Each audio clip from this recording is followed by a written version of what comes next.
Tahukah kamu, ada kecerdasan yang tersimpan di dalam diri kita. Kecerdasan yang tak terbatas, yang mengikuti kita siang dan malam. Kecerdasan ini dapat diakses melalui prinsip-prinsip dari filosofi dalam mentransmisikan keinginan menjadi bentuk konkret dalam bentuk materi. Kecerdasan ini tertuang ke dalam 13 prinsip yang ada di dalam buku fenomenal sepanjang sejarah umat manusia. Hai semuanya, selamat datang di channel Membaca dan Mendengar.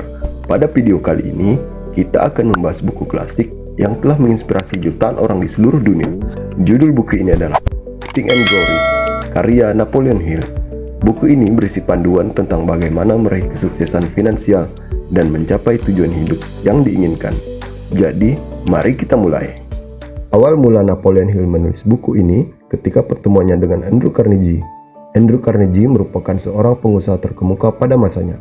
Carnegie memberi tugas pada Hill untuk meneliti dan menulis tentang rahasia kesuksesan, terutama di kalangan orang-orang kaya dan sukses di Amerika.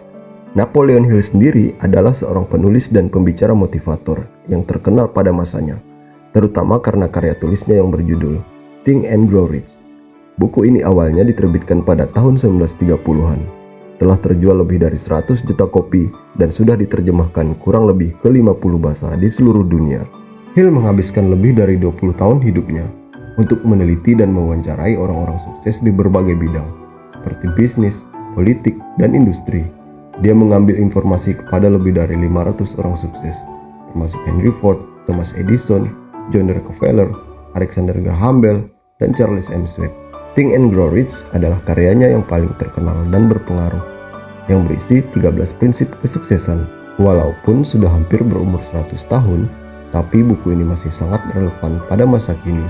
Ada 3 poin prinsip penting dalam isi buku ini yang bisa saya rangkum untuk sahabatku semua.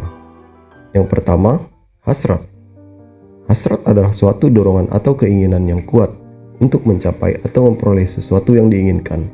Hasrat dapat muncul dari berbagai sumber, seperti kebutuhan fisik, emosi, ambisi, atau keinginan spiritual. Dalam hidup ini, setiap orang memiliki hasrat yang berbeda-beda.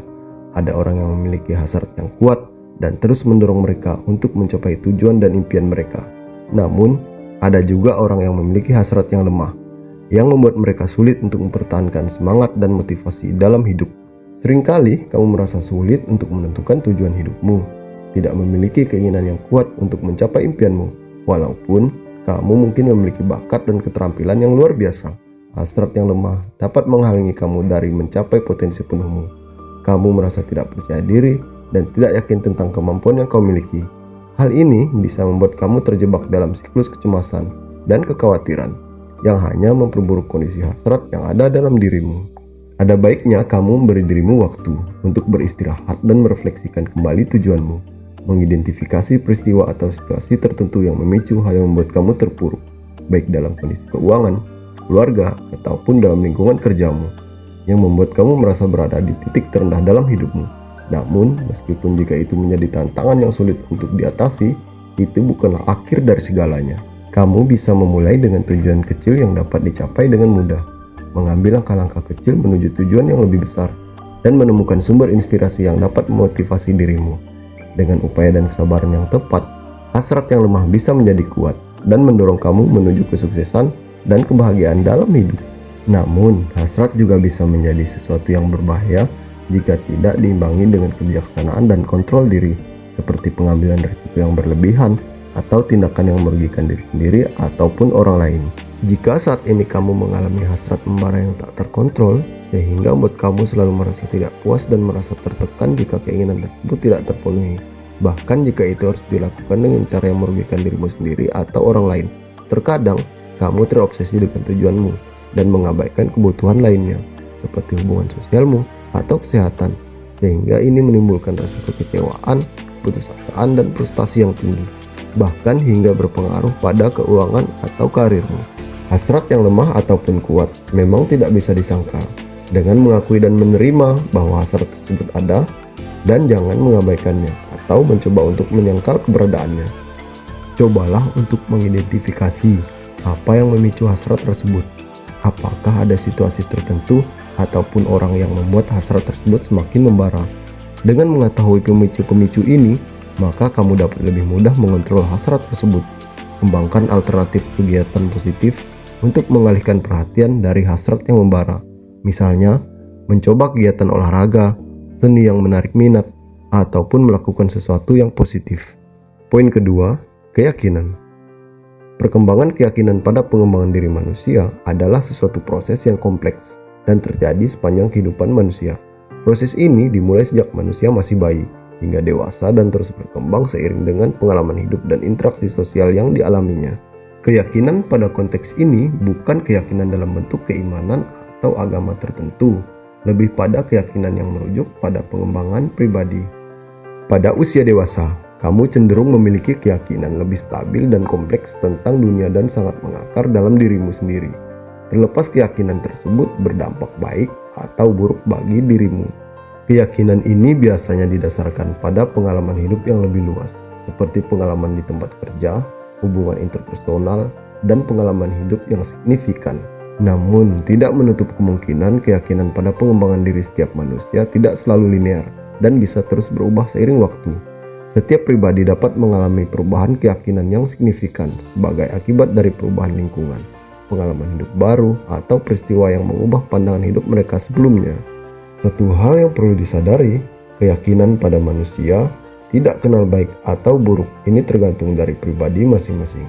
Dalam tulisannya, Hill ingin menyampaikan bahwa keyakinan bisa diarahkan untuk pencapaian yang lebih tinggi dalam hal kebahagiaan dalam bentuk apapun, entah itu uang, karir, hubungan keluarga, atau apapun itu sesuai kehendak Anda.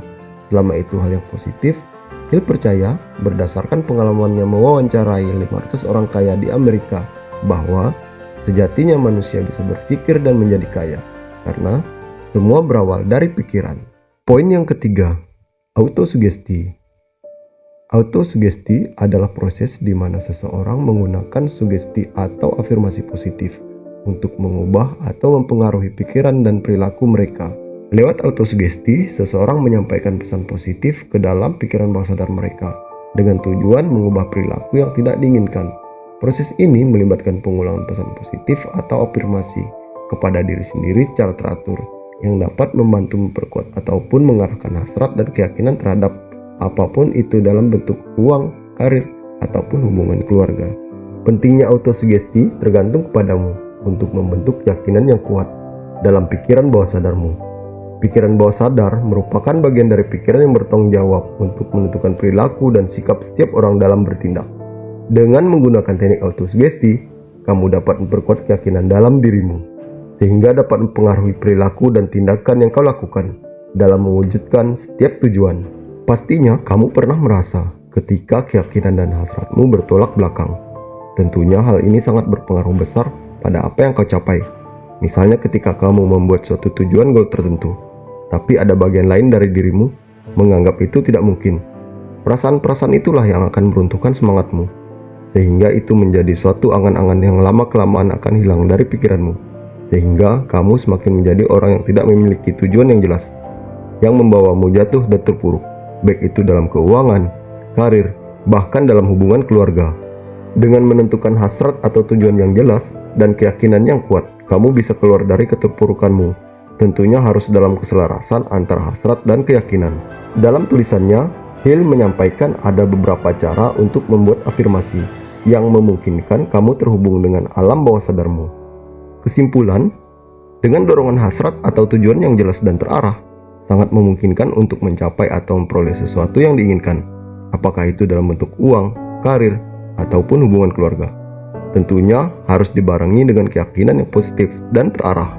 Dalam keselarasan antara hasrat dan keyakinan, autosugesti merupakan poin yang penting untuk menyatukan kedua kondisi pikiran tersebut.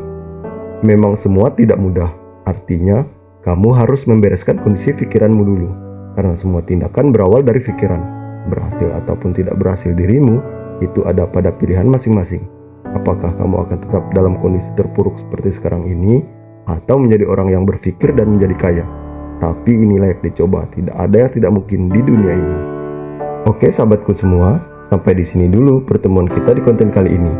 Semoga review buku ini bermanfaat dan bisa menambah referensi bacaanmu.